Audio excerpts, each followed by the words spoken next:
We're in the kitchen. Hold on.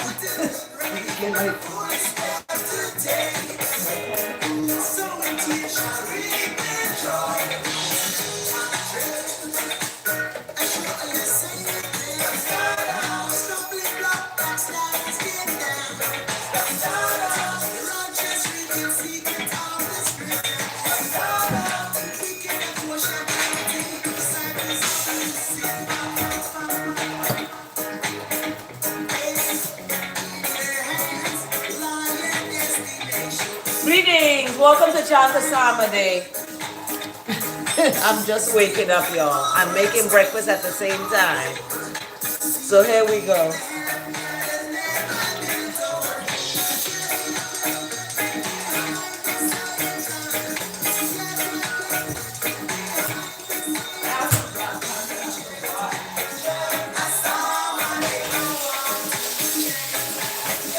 Making breakfast at the same time. So let's.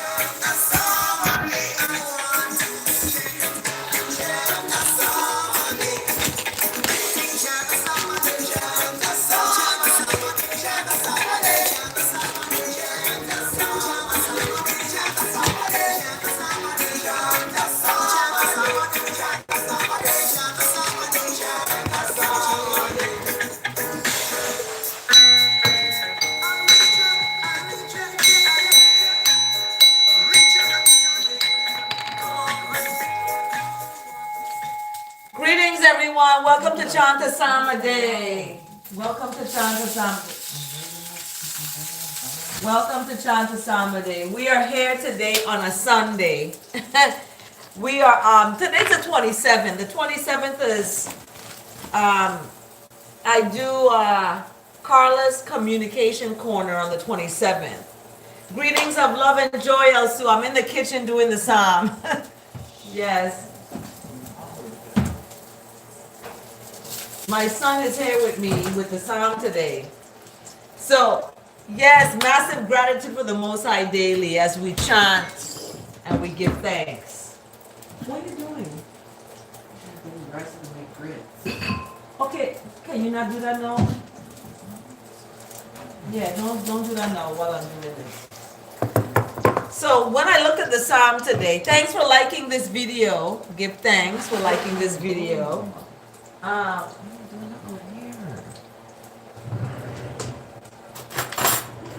That's my son, everyone. Yeah. Yeah, that's my son. So I wanted to do the psalm, get the psalm going today in the kitchen because I'm making breakfast at the same time. That's not good. So Focus on one thing at a time.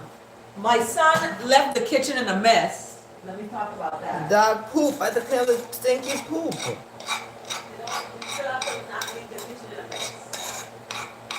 So I had to get up. And I had to clean the kitchen. And the kitchen he's in now making stuff. So But just dog poop. Why is it pooping in the room? we're gonna chant the psalm. Get rid of that dog. We're gonna chant the psalm, y'all. Stinky stink. And Stinky dog. the psalm today is 83. Psalm 83. And Psalm 83 is about righteousness is not going to keep silent. So in my ministry class yesterday, Pastor Mark talked about that we can't keep silent. We gotta, when things are wrong, we gotta speak right and make them right. So I like a clean kitchen. That's just me. I like clean kitchen. I like a clean space, right? I wash dishes. I put the stuff away. I don't leave it there. I gotta put it away. Find places to put it away. So when we look at the psalm today, we're not going to keep silent. I'm going to talk about this. I like a clean kitchen the night before, so when I get up, it's clean. We've been having some issues with that. But anyway, this psalm today, I ask that the words of my mouth and the meditation of my heart is acceptable in the sight of what is righteous. That's the psalm today. O righteous, do not keep silent.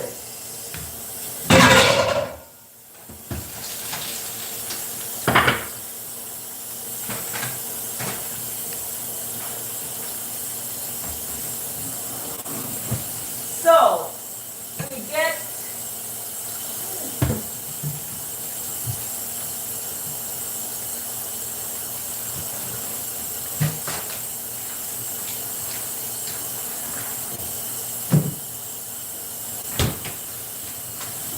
so verse 1. Check this out. O righteousness, do not keep silence, do not hold your peace, or be still, O righteousness. So when we unpack that, it's like, okay, I'm having this is light multigrain muffins, English muffins, okay?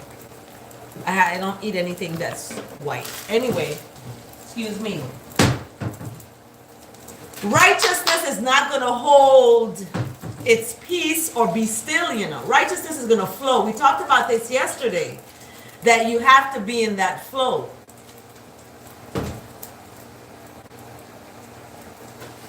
So,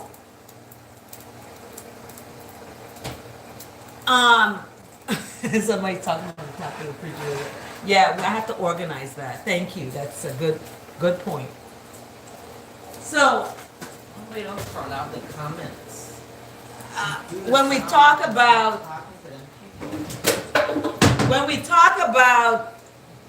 righteousness is not going to keep silent. When you see something, you say something, right? That's what that is about. You can't let stuff that's happening wrong to keep going on. You have to speak about something. So that's good. Whoever said that. We're going to organize this area. And that's true.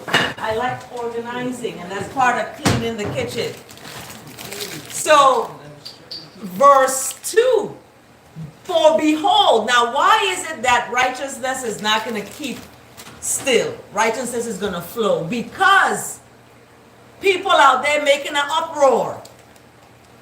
Okay, the enemy's making an uproar, and those who don't love righteousness raising their heads and attacking and being rude and disrespectful. So we don't want that. In verse 3, it speaks even in more detail about this uproaring and this raising their head at folks. These enemies of righteousness is laying these crafty plans against the people of righteousness. Thank you for liking this channel. And they're making these plans, and they're consulting together against the treasured ones of righteousness, those who righteousness treasures and keeps in safety. So we see in these verses, we see in verse 3 this crafty, plans and consulting together. Okay, the enemies, they working together. It's the righteous who, always have to sometimes be alone because they are isolated for a time. So, and in that isolation, they're being separated from people who are having an uproar, who raising their heads, who are hating and discriminating. They're being isolated from folks that are like that. So verse 4 now, because why are they isolated? They're treasured ones. People who do good are treasured ones, okay? And who are kind, who are kind and loving. And they have a sense of, they want to be respectful and kind all the time, no matter what's happening. And especially what's happening in the world today. The world today is a breeding ground for hate, discriminate, and people who are disrespectful, dirty, nasty, and not compliant with what's right. So we got to be about that. And because I cleaned the kitchen first night, thanks for liking this video, I'm going to be in it doing the psalm. So my son, if he don't clean it the night before, he going to expect me to be in here doing the psalm. Because I like a clean kitchen. So anyway, in verse 5, or actually verse 4, these folks are talking about wiping righteousness out. Wiping righteousness out as a nation and letting the name of righteousness be remembered no more.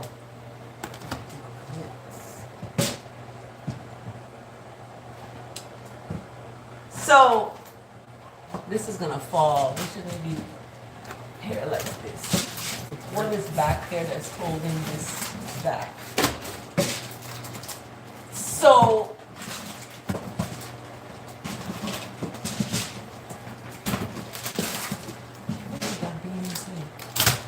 we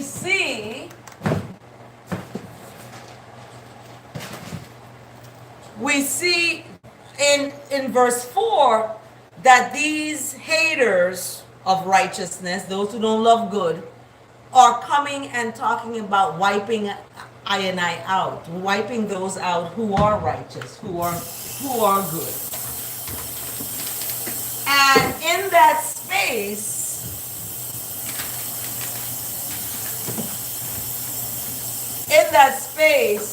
people are not going to thrive. When you are angry, upset, hateful, you're in this discrimination mind, you're not going to thrive with that kind of attitude.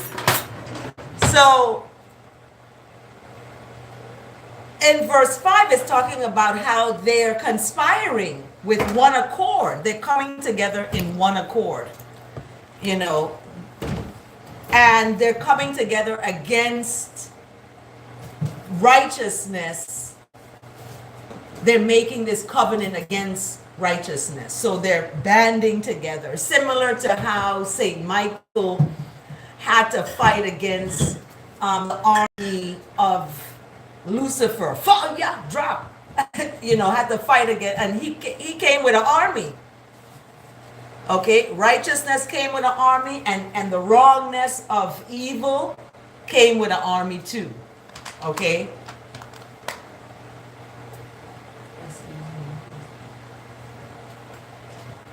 Came with an army too. So if they're banding together in their wrongness, guess what? We're gonna band together in our what? Righteousness and our goodness and our mercy. We're gonna have and show to people. We might not want to show it to certain people because they deserve it, but guess what? Maybe they don't know. So we got to be the example of that righteousness. So in verse 6, we see that the tents of Edom and the Ishmaelites, Moab and the Hagrites.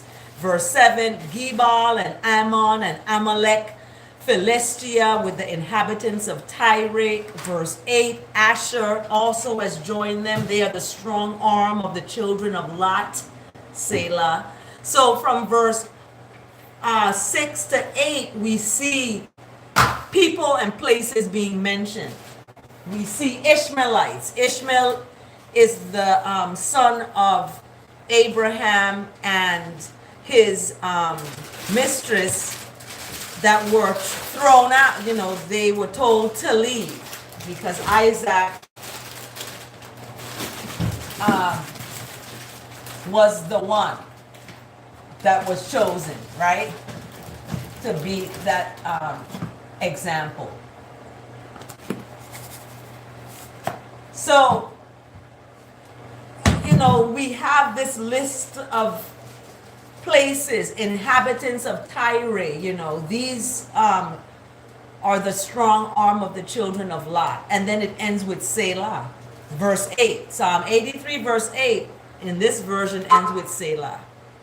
So in verse 9 now, we get, I have Sunday service coming on too. Yeah, yep, it's coming on. So in verse 9, okay, this Psalm of David, it's speaking of doing to them as you did to Midian. Okay, so you got to read these stories in the Bible. The story of Midian as to Sisera and Jabin at the river of Koshan, who were, in verse 10, who were destroyed at Endor. Thank you for liking this video. Who became dung for the ground. Verse 11, make their nobles like Oreb and Zeb, all their princes like Zeba and Zalmunna. Verse 12, who said, let us take possession for ourselves of the pastures of righteousness. These are the ones who are wanting to take possession for themselves of the pastures of righteousness. And this is happening in the world today. You know, we have Israel fighting for land, this one fighting for that, this one wants this and that. This is happening. So we see, where is the bride? Oh, here it is. We see this in Psalm 83. Okay.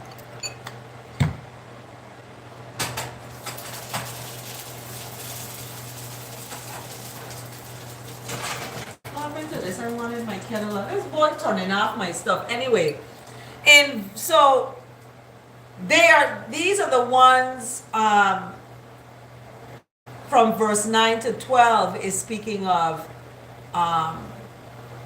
who want to take possession for themselves of the pastures of the Most High. So in verse 13 to 18 now, we see, oh my righteousness, make them as whirling dust. Check it out. Make them as whirling dust.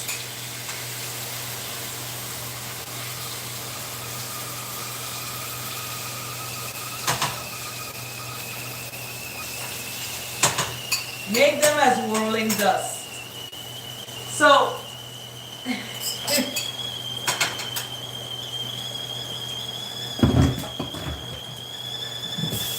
we see the description of dust, right? Ashes, like it's flying.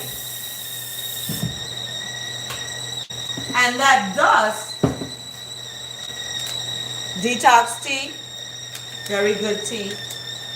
That dust is being described, they're being described as that.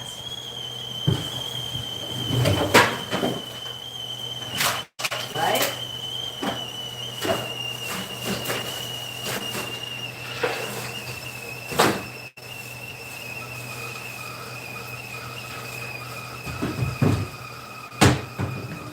They're being described as that. So it's described as chaff before the wind. Okay? Chaff before the wind. This is what now, you know, the psalm started off talking about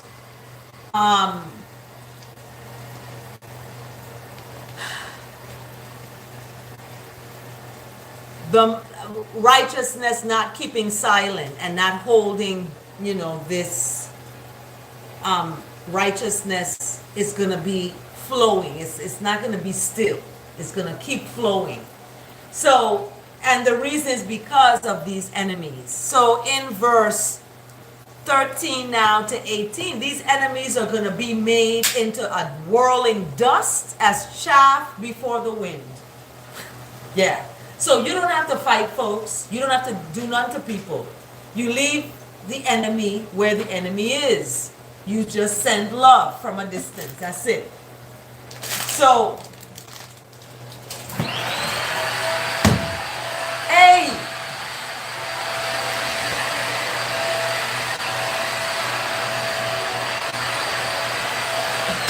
you don't know when I'm doing this. That's not nice. So, and you don't fuss, you don't go on. You leave it, because as fire in verse 14 consumes the forest, as the flame sets the mountains ablaze. This is being explained. This is being explained as what is going to happen to ones who are hateful. Okay? We don't want to be that way. We don't want to be dung, for the ground. We don't want to be that. So, as in verse 15, that righteousness is going to pursue the haters with this tempest and terrifying them, these haters, with, and it says hurricane, exclamation mark, hurricane. Okay, I didn't write that in there. It says hurricane. So in verse 16, these haters are going to be filled, their faces are going to be filled with shame, that seek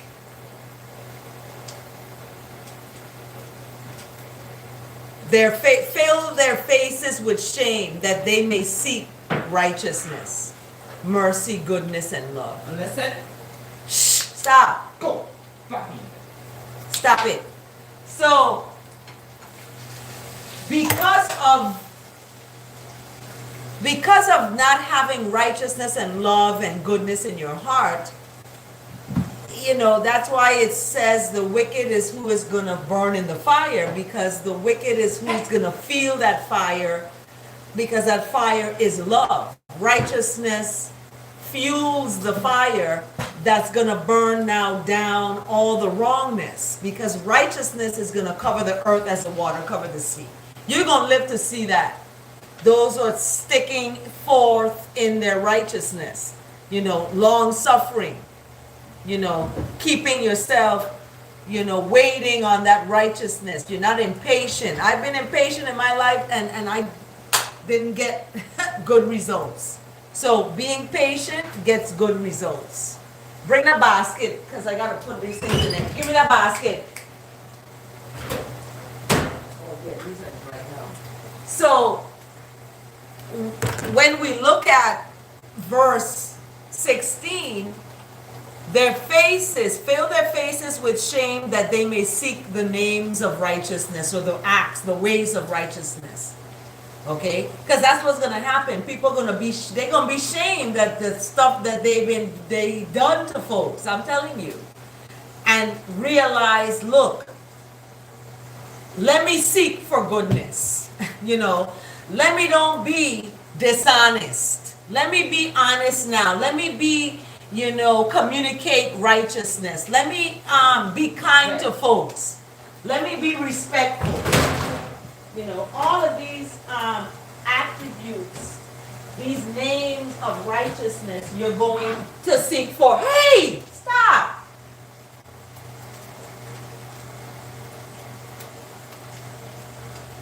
All of this you're going to seek for.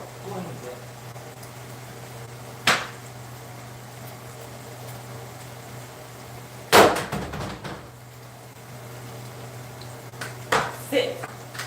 So, anyway, and in verse 17, they're going to be, folks who are not on this righteous, flow. They're angry all the time, this and that. Let them be put to shame and dismayed for all time to come, that this wrongness perish in disgrace, because that's what is going to happen to those who err on the side of wrongness, right? You err on the side of goodness and righteousness, and you're kind to people, you're kind to yourself, you're going to get results that's not going to be, a terrifying hurricane of horror. You're not going to be set ablaze on consumed by a fire like a forest. These things are not going to come on you. So when you err on the side of wrongness, you're going to be shamed for the wrongness that you did. You're going to see it. People are going to see it. People, maybe, they don't see it right away, but they're going to see and know what they've done. They're going to be dismayed forever, and that wrongness is going to perish in a disgrace.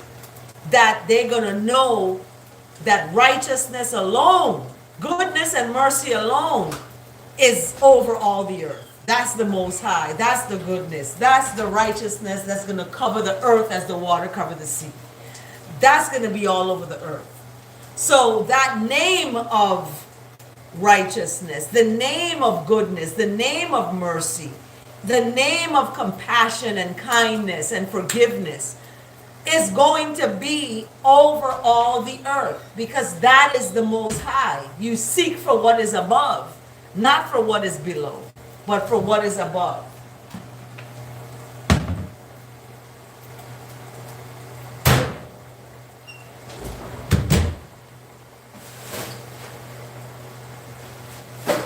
So,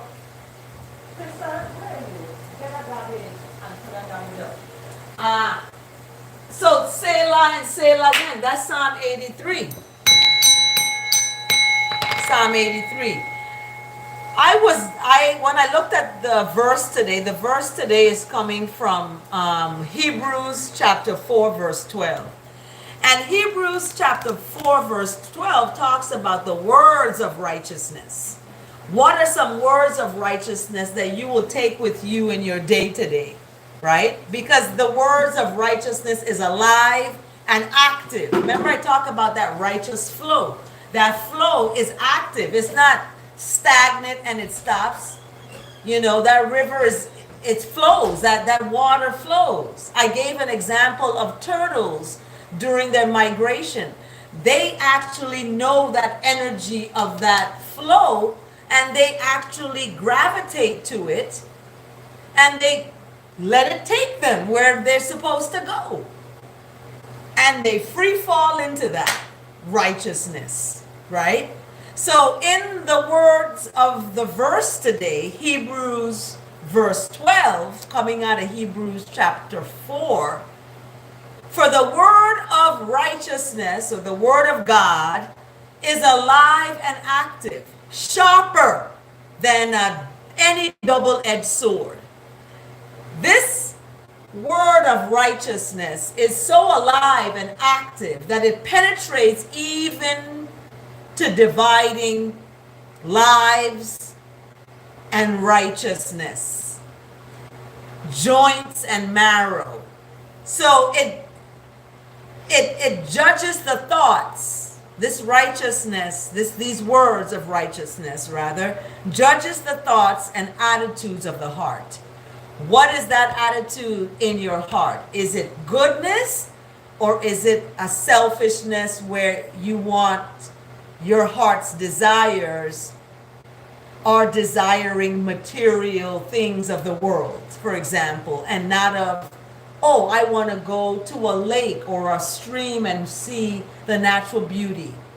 Does your heart desire that, or does it desire, I want a bling bling and I want, all this expensive, Gucci this and all this, what is it? So those attitudes of the heart has to come from a natural place of satisfaction, that I'm satisfied with my life.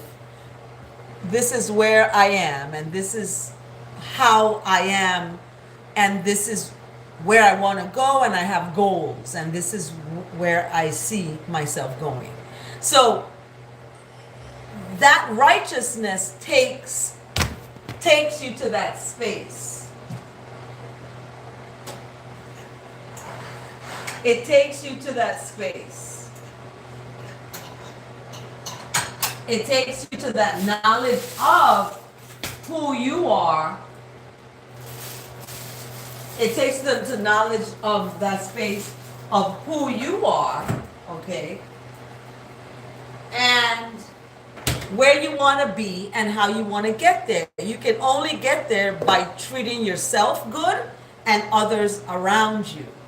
But when you treat folks, in a not upful way, you're going to find your life difficult. This is what's happened to me. I'm talking from example. I'm not talking about anybody out there.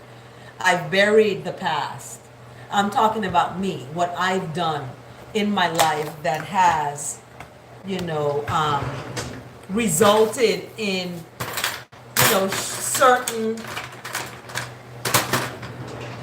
certain shortcomings. Like my daughter has a house. I'm living in an apartment. My son reminds me every day.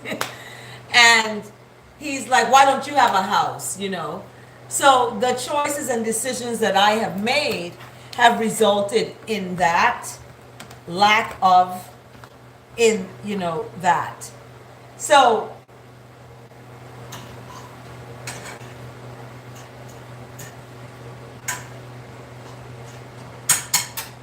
when we, choose our own journey and respect our own journey, living within that own journey and having friends to support you on that journey, not take from that journey, and you feeling a need to give because someone is lacking in an area where you are not and you want to be kind. Well, you have to put your mask on first before you can put your mask on to anyone else. Okay? That is important.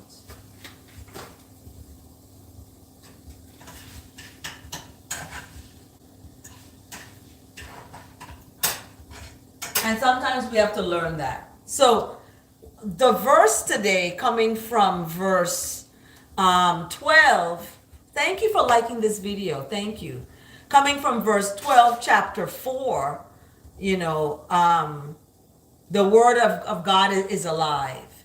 And yesterday in my ministry class, I said that the word of God is rare. It's people don't use the words of God anymore. But it's rare.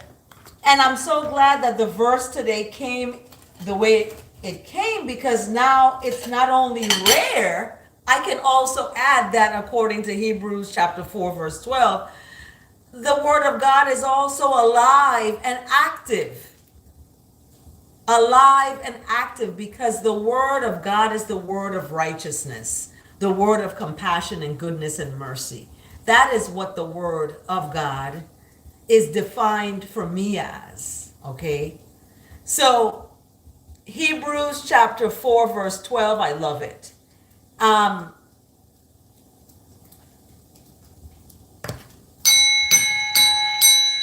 Selah and Selah again. I love that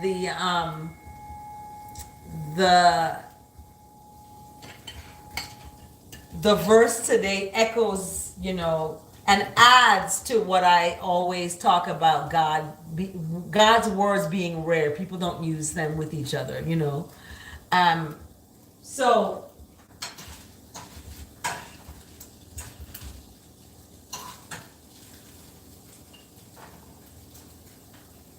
So breakfast is coming up. I have some veggie sausage. These are vegetarian sausages. They're from I'm not plugging the company, Morning Star. So the word today,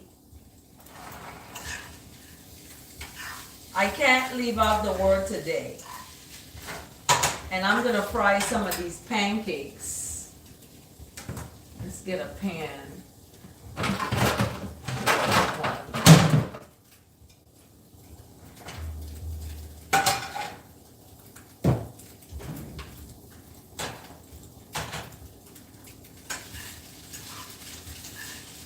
Yeah, my son doesn't get the kitchen when he wants it. My son doesn't get the kitchen when he wants it if he doesn't clean it. So he's got to learn that. It's tough love. You got to deal with, sometimes. So he's got to wait.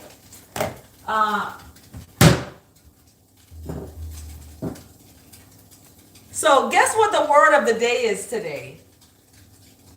The word of the day today is creative. I teach a creative activities class, and that's the word today, creative. So the word today, and I'm making some more hot tea. The word today is creative. Creative. We got Sunday service all around happening here.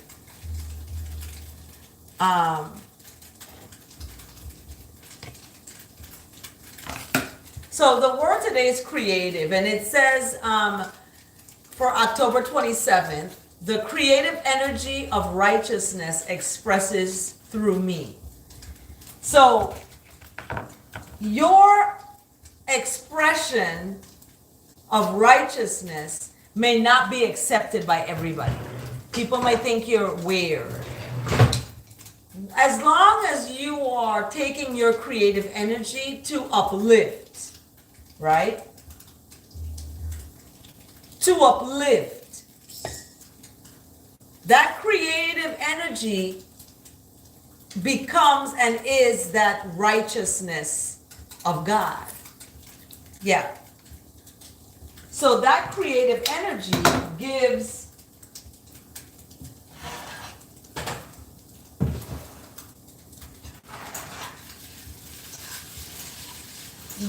you,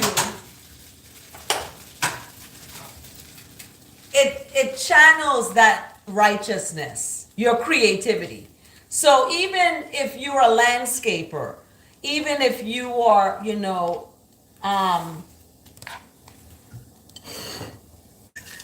have horses, for example, right? You gotta be creative. You gotta have that creative energy, and that creative energy is a patient energy. Okay? It's a patient energy. And that energy, it's interesting that the word today is creative. I can't get over that right now, as a matter of fact.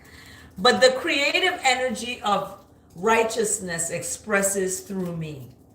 So this word today, creative, is brought to us today by Genesis chapter 1, verse 26. So if you want to get Genesis chapter 1, verse 26 out, you can.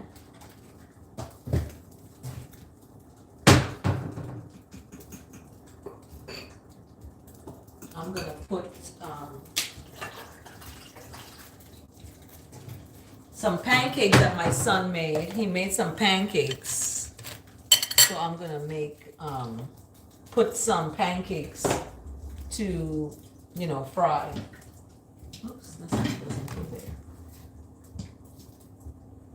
there. So, the word today, creative. Thank you for liking this video, by the way. And I don't do this video for likes, because sometimes no one is on live with me, and that's okay. And sometimes there's a whole bunch of people. So I don't go based on who's there. I just get to do my psalm a day, and you get to hang out with me, on a Sunday. What is it? It's 10 o'clock here on the Eastern Shore. I usually start my psalm like 7 o'clock. 8 o'clock the latest, but I've never started the psalm at 10. And we just did Psalm 83. We've been here 40 minutes now. And I've never done it in the kitchen. I've never done it in the kitchen.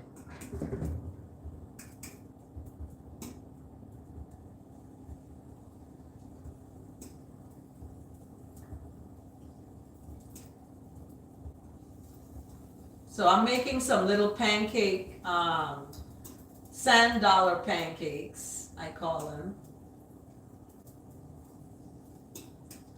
And these sand dollar pancakes are small. They're small little, pancakes. So I gotta heat some more water up in my kettle.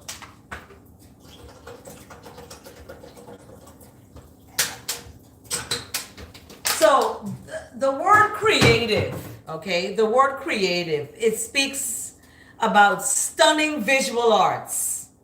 Stunning visual arts, inspirational music. Art and music are part of the creative spectrum, okay? So stunning visual arts, inspirational music, a brilliant performance like a live theater or me going live now, um, inspiring, these are lovely examples of creativity, okay? These are examples of creativity. However, these are also by no means the only ones. Remember what I said, a person who is dealing with their horses is a creative person because they have to be creative with their time. They got to get up 5 o'clock and go out there. Hopefully, their horses are right there. They get up and they just go outside to their, stables and, get the horses fed and stuff like that. That's creativity. So creativity is the very nature of life, okay? Is the very nature of life.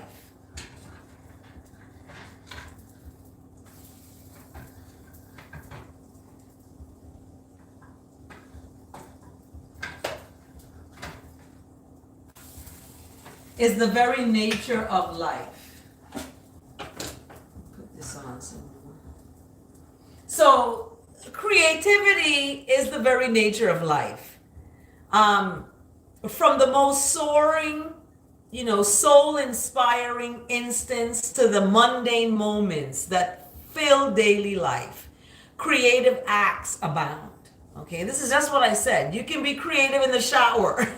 You can be creative, in your office. You can be creative anywhere. So those moments of creativity can happen, and they can be in places where you wouldn't think. So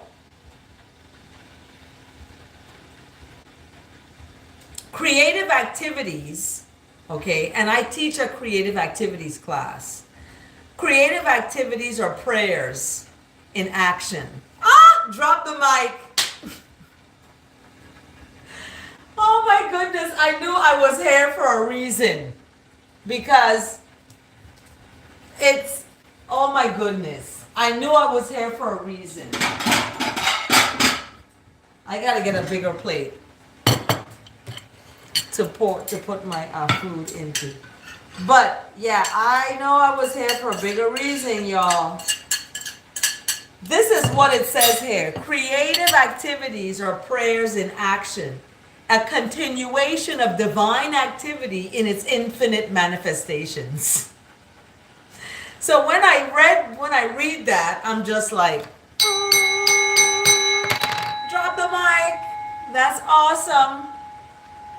Because I teach a creative activities class. And before I left the Virgin Islands, and one summer I was doing my workshop, a lady said, I look at you when you're with the children on the church lawn and you're directing them and you're engaging with them. She said, you're just doing God's work. How you talk to them, how you speak with them, you're doing God's work. And I just was like, oh my gosh, I'm doing the work that I have passion for, and that's what's inside of me. So that's where that's coming from then. Creative activities are prayers in action.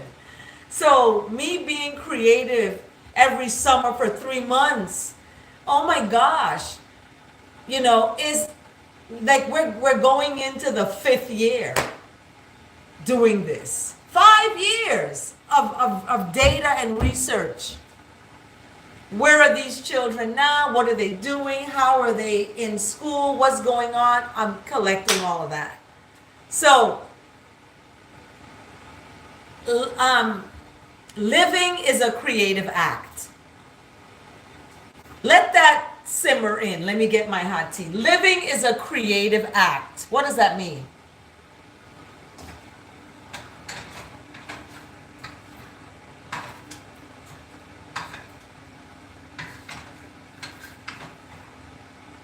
Living is a creative act. I think I need one more pancake.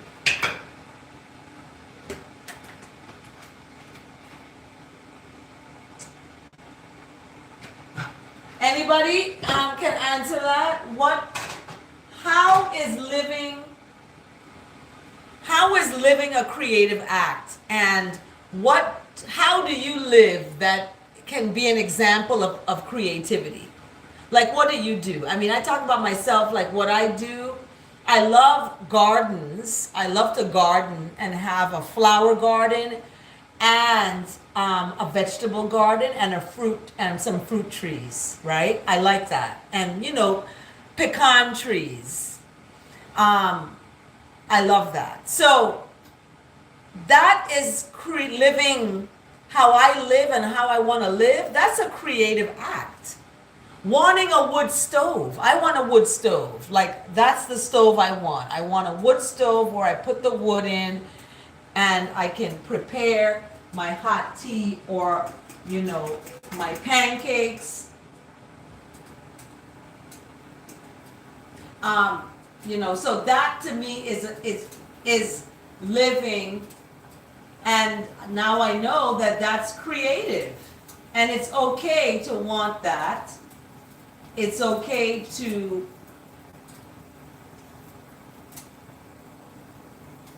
want to live that way because that is creative. That's creative. To live in that space. Okay. So living is a creative act. It's the way you are in the world, the way you love, and the way you relate to all others. So how do you relate to other people? Like, how do you love? So living is a creative act. Living, this creative act of living is the way you are in the world. That's how it's defined, as the way you are in the world and how you are with yourself, how you are with other people. So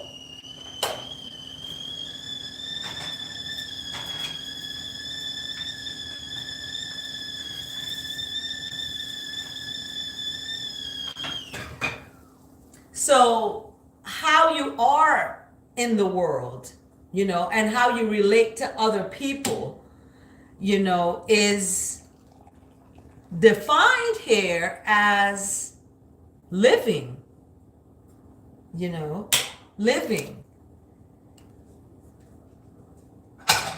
So when you've been in failed situations, you weren't living. You weren't living because you weren't loving the right way, or you weren't relating to everyone in the right way. Okay? Oops.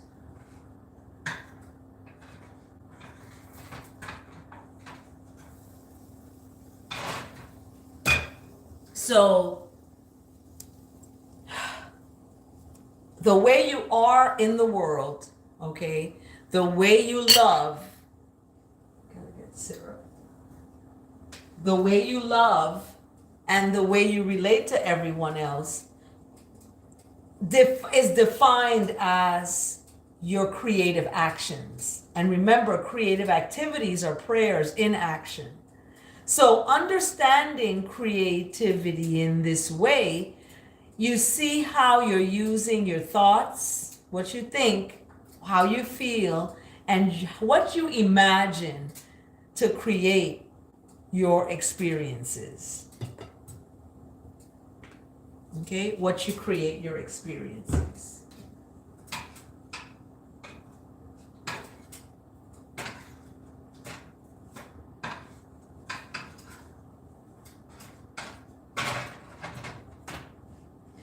So I bring my divine gifts to life through my creativity. In other words, each sentence in this word today is just packing a punch, like boom. Life is creativity. That's what creativity is all around you. And I always thought it's just for artists. Artists are the creative. No, it's everybody. You know, everybody. Some of my students are like, I can't draw. Yes, you can. You can create. And that is your expression. That is your expression and how you express in this righteousness. Ooh, that's so good, y'all. So, my breakfast is ready, and I finished the psalm. Thanks for hanging out with me today with Chant A Psalm A Day. I'm happy that we could share in the word today. Thank you for liking this video. Thank you for, listening to the word today, creative. And it's brought to us by Genesis chapter 1, verse 26. Then God said, let us make humankind in our image, according to our likeness, and let them have dominion. So what are you going to do with your life? How are you going to create today? What are you going to create? And how are you going to do that? So is it going to be stunning visual arts, inspirational music, a brilliant performance? These are examples of creativity. However, your creativity is the very nature of your life. So as I outro and I go have my breakfast, I got to put butter on there and some syrup. I want everyone to have a beautiful, blessed day. And remember, stand in love. Stand in your creative truth. Stand there. Okay? Stand in your creative truth. Always.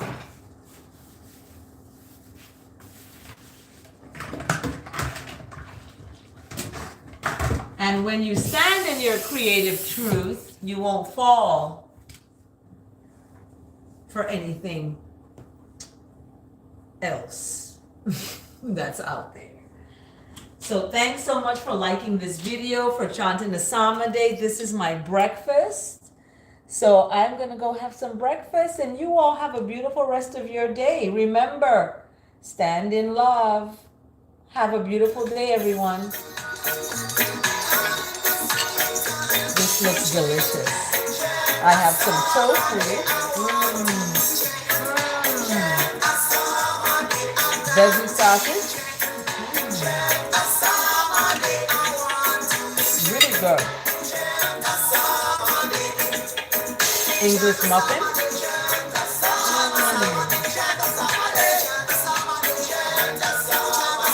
Take good care, everyone. And don't forget I got my son's pancakes. Let me see what they taste like.